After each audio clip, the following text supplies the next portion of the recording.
Hey guys, welcome back to Raven in Real Life on the Home and Lifestyle Now Network.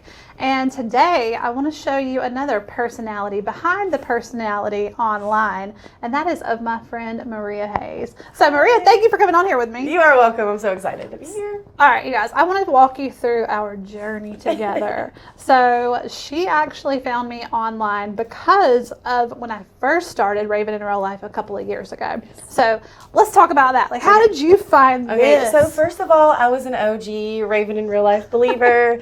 I loved your energy. I love how you just came in like a wrecking ball, which if anybody knows you, that's exactly why we love you, because you just come in and your energy and your vibe is just so contagious. And so I was like, girl, come see me. We need to hang out and be friends. And instantly you came in and I was like, and we just connected, and you shouted out my selfie studio, and that was amazing. And ever since then, we've just been like, friends. Yes, just supporting each other. Though, like randomly, I don't owe you anything, you don't owe me anything, but I just love and believe in this. So here we are. Well, I have loved and believed in you from the day that I met you. And what's cool is in that same time frame, we kind of launched off with, if any of you guys know the amazing Angie White, she has a Facebook group called Women in Business Columbus, Georgia.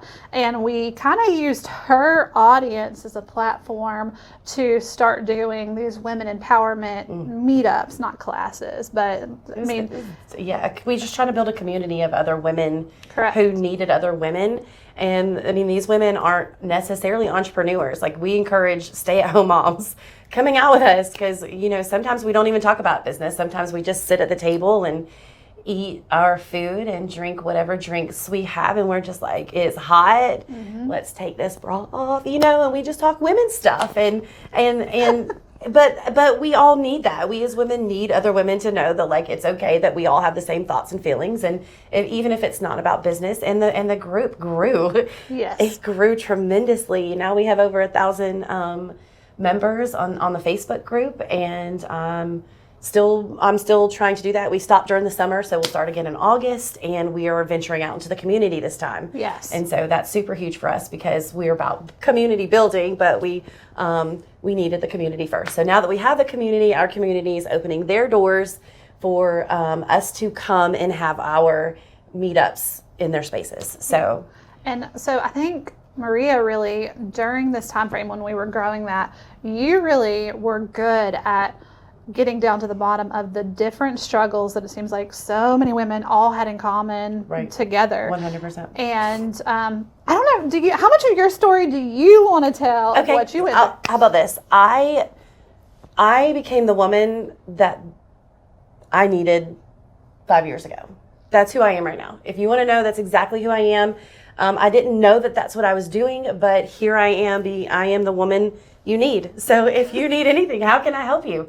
I started a business. We went to an Aspire conference together, and it was very inspiring and awe-aspiring. Like, just the level of commitment that these people had towards their business, towards their brands, just towards motivation and motivating others. Like, I left inspired, and I have not come down from that yet. Like, I just took off with it, and I was like, hey, if these people can do it, why not me? And so I did a lot of deep work. I did a lot of that, asking myself the questions of, like, when this beautiful woman walks in, why do I feel some type of way? Because I'm cute too. Like, we could both be beautiful in the same room. And having those hard questions and hard conversations with myself about the way I feel about things and why, and what are my true beliefs, and, you know, how far am I willing to push the boundaries of my inner morals and all the things. And so through all of that, I realized that I'm not alone.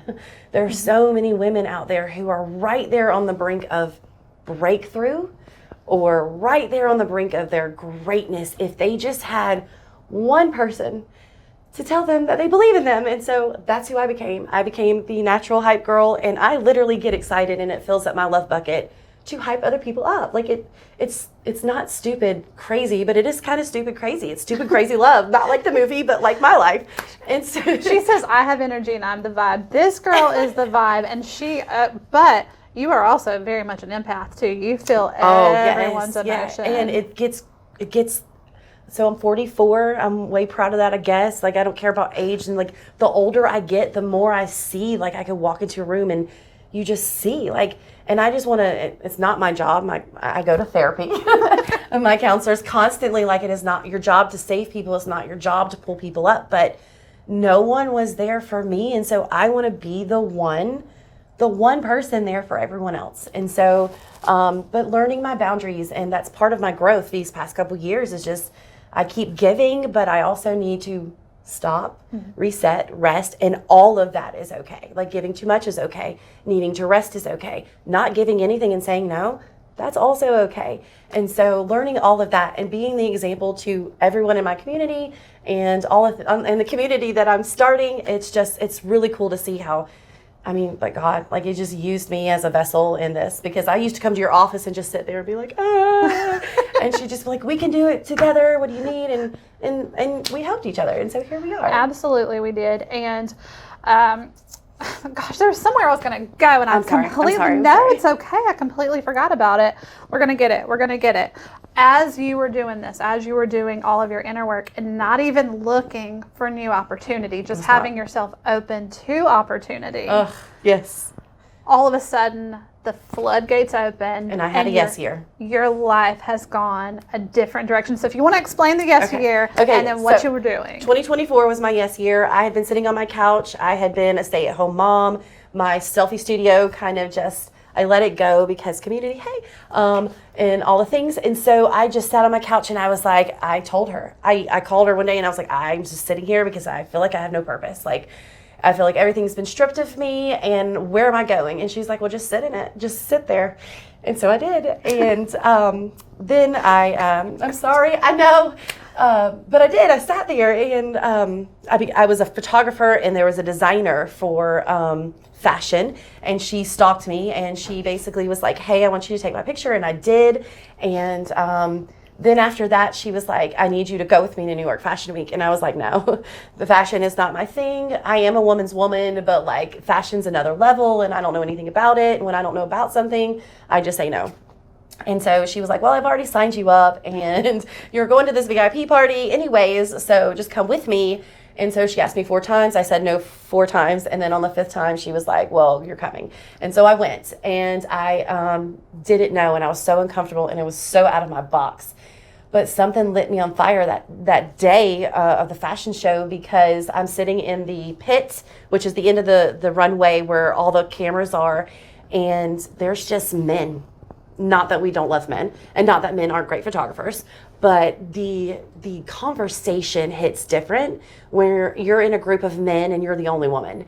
And the hatred of just what I was doing. I did things so differently than them. They had like long lenses. I had my cell phone on a tripod, because not that I was taking pictures. I had my professional camera, but I wanted to get the whole visual for the behind the scenes stuff and the little reels you can make. And they just didn't understand. They were making fun of me. They kicked my bag, and they're like, you can't sit with us. Like, it was so dumb. Like, we're grown-ups. What are we doing? And so that was the day that I was like, you know what? I'm changing this. Like, I just got here. I just showed up in New York, but we coming back, and we're going to change the narrative. And so I flipped the script, and I was like, okay, I got to be more than a photographer in order to get this movement going. And so the next time I went, I networked with people who are in movies and who have money and who are like all about fashion in New York and magazines. And I was like, okay. And they loved me. They were like, girl, come back, come to our party, get in our penthouse. Like, let's go. And I'm, boundaries, and I'm exhausted already. And so,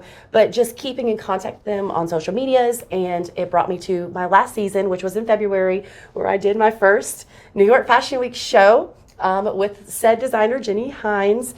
And we brought 12, 13, 14 models with us. I popped up in Grand Central Station. We did a whole show in Times Square. We even went to Cane's, which is a chicken finger place, because they have a live DJ like in the middle of Times Square, and it was just a vibe. And so I'm like, hey, manager. And she was like, yes.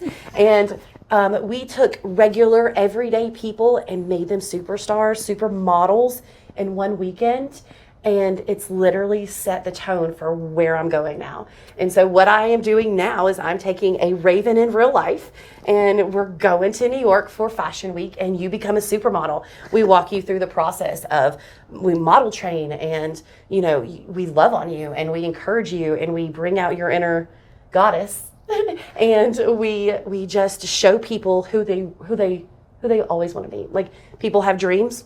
We're dream makers. Is there a moment where you see it in a person that you take that's just, normal, everyday, plain Jane, Raven in real life, and you see when she realizes, like, oh, I am that girl? Oh, 100%. It is the most humbling, most beautiful. I know, I can't help it.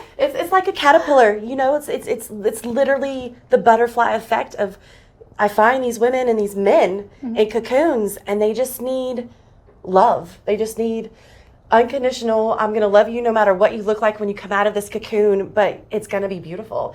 And it is every single time. I can think of 3 different people, 2 men, 1 woman, who just have taken off. We have people come with us to be models and are now in movies and in magazines and are auditioning for like Louis Vuitton. And so, and it's such a small period, like it's only been a year. Yeah. It's only been a year. And so I can't imagine if we keep going, what all the years to come are going to be like. So I'm excited. Yeah, if you guys were sitting back and kind of doing the math on that and thinking, oh, is that 3 years? No, the seasons for New York Fashion Week are It's February different. and September. February and September. Yeah. Okay. What else? What do you want everyone to know about you? What's the number one thing you want folks to know about you? That there's someone who believes in you. And it's me. Hey, it's her. It's me. And you know what? Sometimes you might need to just sit still and wait. And then sometimes you need to have that yes here. 100%. So she'll help you figure that out. I will. Well, you guys, until next time, I'm Raven. This was Maria. Always tune in when you see Raven in real life on the Home and Lifestyle Now Network. But to end this, we're going to go out with Maria playing a song that she actually wrote about her second favorite thing in life. I'm pulling up, hunger's got a hold of me. Waffle fries are calling my crispy destiny. Cherry Coke's gonna bubble in my hand. It's the Lord's chicken, the best in the land. Drive-through line, but it's moving fast. Faster than traffic, it's hard to grasp. One bite in and I'm living the dream. That #1 combo and Polynesian stream. Chick-fil-A, heaven on a tray. Waffle fry stack, Cherry Coke saves the day. It's my pleasure, they say with a grin. Fastest drive-through service, let's dig in. I see that honey mustard dripping on the side. Little golden nuggets like angels deep fried. No judgment here as I double dip in sauce. Lord, forgive me, I'm a flavor boss. I take my chicken minis for a breakfast spin. Hash browns crisp like the click of my pen. They know my name, they know my taste. I go to Chick-fil-A, got no time to waste. Cravings hit, don't you delay. The Lord's chicken will light your way. Through sunshine or pouring rain, one bite, then no more hunger pain. Chick-fil-A, heaven on a tray. Waffle fry stack, Cherry Coke saves the day. It's my pleasure, they say with a grin. Fastest drive-through service, let's dig in. So next time hunger's knocking at your door, Chick-fil-A's waiting, get the app for more. The Lord's chicken, a smile so bright. It's been a pleasure, y'all. Good night. Wow, I'm so proud of you. I'm so proud of you. This is your dream. All right, well, hey. Till next time, y'all. Till next time. Bye.